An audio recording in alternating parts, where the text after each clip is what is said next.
एक बार जननी अनिभाए, करे श्रृंगार पलना पौड़ाए। निज कुल इष्ट देव भगवाना, पूजा हेतु कीने स्नाना।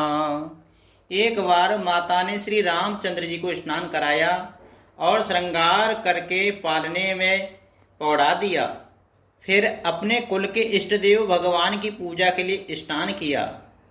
करे पूजा ने वेद चढ़ावा, आप गई जा पाके बनावा।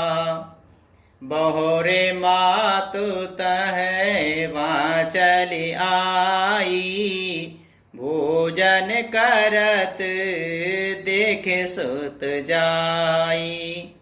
पूजा करके नैवेद्य चढ़ाया और स्वयं वहाँ गईं जहाँ रसोई बनाई गई थी। फिर माता वहीं पूजा के स्थान में लौट आईं और वहाँ आने पर पुत्र को इष्ट देव भगवान के लिए चढ़ाए हुए नैवेद्य का भोजन करते देखा। गे जननी से सुपै भयभीता, देखा बाल ताहा पुनि सूता। बहुरे आए देखा सुत सोई, हृदय कंप मन धीर न होई। माता भयभीत होकर के पालने में सोया था, यहाँ किसने लाकर बैठा दिया। इस बात से डर के पुत्र के पास गई तो वहाँ बालक को सोया हुआ देखा। फिर पूजा स्थान में लौटकर देखा कि वही पुत्र वहाँ भोजन कर रहा है। उनके हृदय में कंप होने लगा और मन को धीरज नहीं होता। यहाँ उहाँ दोए बालक देखा, मति भ्रम मोर की आनु विशेषा। देखे राम जननी अकुलानी, प्रभु हस दीन मधुर मुस्कानी। वे सोचने लगे कि यहाँ और वहाँ मैंने दो बालक देखे, यह मेरी बुद्धि का भ्रम है या और कोई विशेष कारण है। प्रभु श्री रामचंद्र जी ने माता को घबराई हुई देखकर मधुर मुस्कुराने से और हंस दिए। देख रावा मातई जय अद्भुत रूप अखंड, रोम रोम प्रति लागे कोटि कोटि ब्रह्मांड। सियापति रामचंद्र जी की जय, पवन सुत हनुमान जी की जय।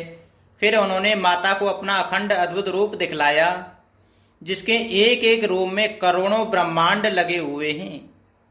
अग्नि तेरा बेस से शिव चतुरानन, बहुगेर सरित सिंधु महिकानन। काले कर में गुण ज्ञान सुभाऊ, सो देखा जो सुनान काऊ। अगणित सूर्य चंद्रमा, शिव ब्रह्मा, बहुत से पर्वत नदियां, समुद्र, पृथ्वी, वन, काल, कर्म, गुण, ज्ञान और स्वभाव देखे और वे पदार्थ भी देखे जो कभी सुने भी न थे।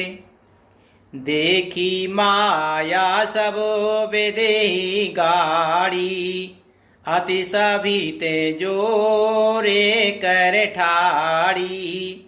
देखा जीव नचावई जाई, देखी भगते जो छोरही ताई।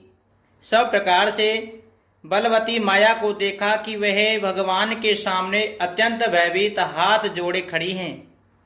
जीव को देखा जिसे वह माया नचाती है, और फिर भक्ति को देखा जो उस जीव को माया से छुड़ा देती है। तने पुलकित मुख बचन न आवा, नयन मूंदे चरे नहीं से रुनावा। विस्मयवंत देखी मैं तारी, भये बहोरे शेष रूप खरारी। माता का शरीर पुलकित हो गया, मुख से वचन नहीं निकलता। तब आंखें मूंदकर उसने श्री रामचंद्र जी के चरणों में सिर नवाया। माता को आश्चर्यचकित देखकर खर के शत्रु श्री राम जी फिर बाल रूप हो गए। अस्तुति करे न जाए भे माना, जगत पिता में सुत कर जाना। हरे जननी बहु विधि समुझाई, यह जन कहताहूँ कैसे सोनु माई। माता से स्तुति भी नहीं की जाती। वह डर गई कि मैंने जगत पिता परमात्मा को पुत्र करके जाना। श्री हरि ने माता को बहुत प्रकार से समझाया और कहा, हे माता सुनो, यह बात कहीं पर कहना नहीं। बारे बारे कौशल्या बिने करे कर जोरे, अब जन कवहूँ व्यापे प्रभु मोय माया तोरे। सियापति रामचंद्र जी की जय, पवन सुते हनुमान जी की जय। कौशल्या जी बार बार हाथ जोड़ करके विनती करती हैं कि हे प्रभु, मुझे आपकी माया अब कभी न व्यापे।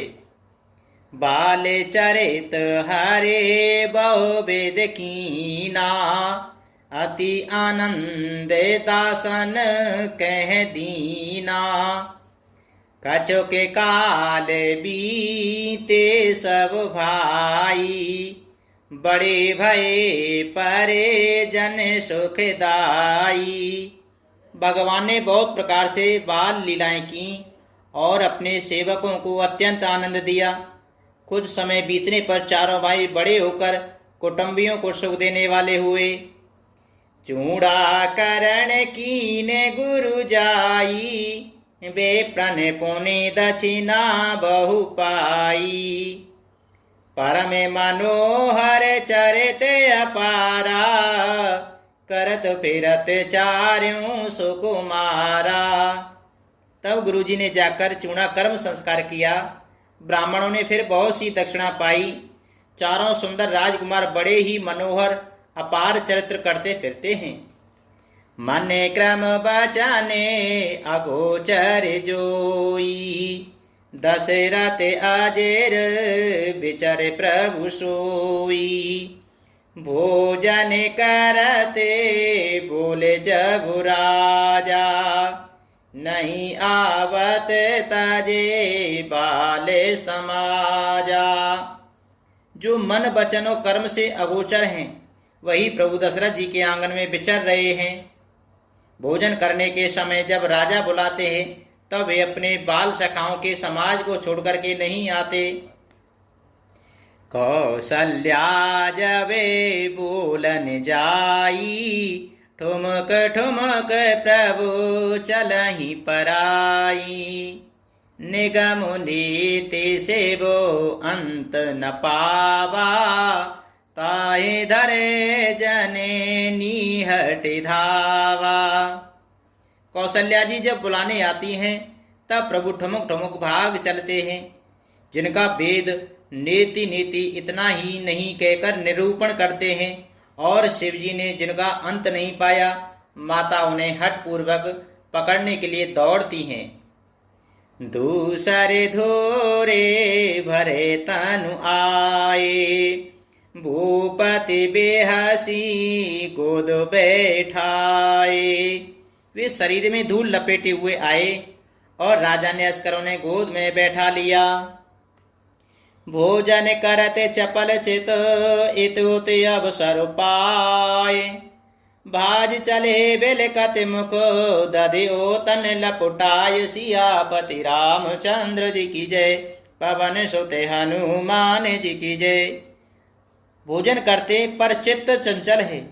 अवसर पाकर मुंह में दही भात लपटाए, किलकारी मारते हुए इधर उधर भाग चले। बाल चरित अति सरल सुहाए, शारद शीस शंभु श्रुति गाए। जिन कर मन इन सन नहीं राता, ते जन वंचित किए विधाता। श्री रामचंद्र जी की बहुत ही सरल भोली और सुंदर मन भावनी बाल लीलाओं को सरस्वती, शेष जी, शिव जी और वेदों ने गान किया है। जिनका मन इन लीलाओं में अनुरक्त नहीं हुआ, वेदाता ने उन मनुष्यों को वंचित कर दिया, नितांत भाग्यहीन बनाया। भय कुमार जबई सब भ्राता, दीन जनेऊ गुरु पितु माता। गुरु गृह गए पढ़न रघुराई, अलप काल विद्या सब आई। जो ही सब भाई कुमार अवस्था हुए, त्यों ही गुरु, पिता और माता ने उनका यज्ञोपवीत संस्कार कर दिया। श्री रघुनाथ जी भाइयों सहित गुरु के घर में विद्या पढ़ने गए और थोड़े ही समय में उनको सब विद्याएं आ गईं। जाकी सहेज स्वभाव श्रोतिचारी, सो हरि पढ़ ये कौतुक भारी। विद्या विनय नुपुन गुणशीला, खेलई खेल सकल नृपलीला। चारों वेद जिनके स्वाभाविक श्वास हैं, वे भगवान पढ़े या बड़ा कौतुक अचरज है। चारों भाई विद्या, विनय, गुण और शील में बड़े निपुण हैं और सब राजाओं की लीलाओं के ही खेल खेलते हैं। करे तलबाने धनुष अति सोहा, देखते रूप चराचर मोहा। जिन बेथिन बेह नहीं सब भाई, थकेते हो सब लोग लुगाई। हाथों में बाण और धनुष बहुत ही शोभा देते हैं। रूप देखते ही चराचर जड़ चेतन मोहित हो जाते हैं। वे सब भाई जिन गलियों में खेलते हुए निकलते हैं, उन गलियों के सभी स्त्री पुरुष उनको देखकर स्नेह से शिथिल हो जाते हैं अथवा ठिठक कर रह जाते हैं। कौशलपुर वासी नर नारी वृद्ध और बाल, प्राणहु ते प्रिय लागत सब कहूँ राम कृपाल। सियापति रामचंद्र जी की जय, पवन सुत हनुमान जी की जय। कौशलपुर के रहने वाले स्त्री पुरुष, बूढ़े और बालक सभी को कृपालु श्री रामचंद्र जी प्राणों से भी बढ़कर प्रिय लगते हैं। मंगल भवने अमंगल हारी, द्रवहु सुदशरथे अजिर बिहारी। दीन दयाल बेरज सम भारी, हरे हो नाथ मम संकट भारी।